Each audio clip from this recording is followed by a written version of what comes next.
Hello out there, writers. This is the fun part. It is time to revise.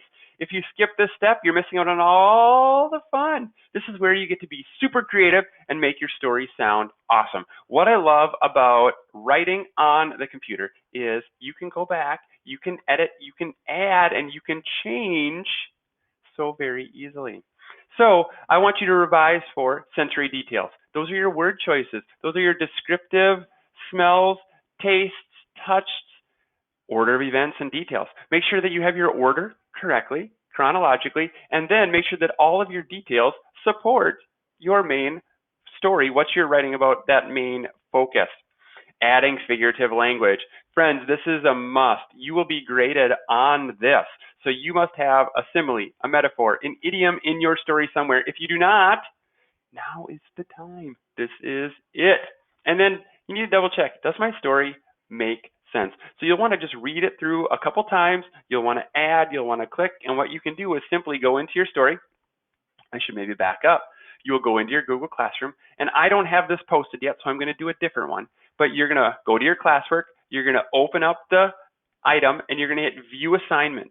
Now, when I do View Assignment, it looks a little different, but you're going to click View Assignment. That way you can open it up in the top right-hand corner by clicking on it, and it will bring up your writing that you've already done.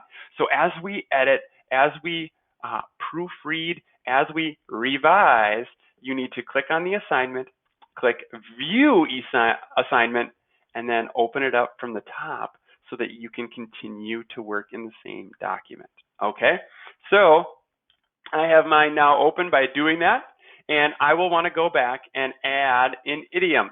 All right, now I don't have anything of any writing here, so I'm going to start with pow. And then obviously pow has something to do with my story because it's not just an idiom for an idiom's sake. And then I would say something like, the flowers smell like a, I wouldn't say it.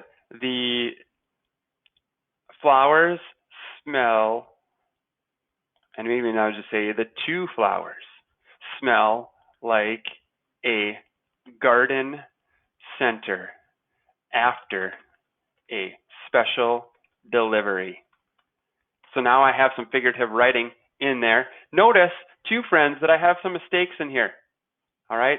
I'm not worried about those just yet. Right now, I'm just making sure that I have my simile, my like, and my idiom in there. And you may have more using the figurative language that we learned about on previous slides. If you need to review figurative language because you're like, Mr. Askey, that was so many slides ago, simply go back up and look at your descriptive writing. You can learn about similes or metaphors or idioms, sensory language, onomatopoeias. Get those into your story right now using the revise section.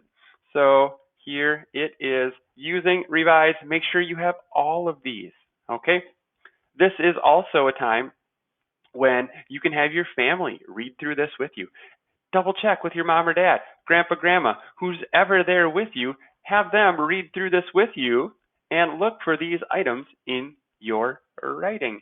If they can find them, you are on your way. If it is not in there yet, okay, sneak it in by clicking in and adding those descriptors into your story. So we paint that picture of what's happening in your narrative.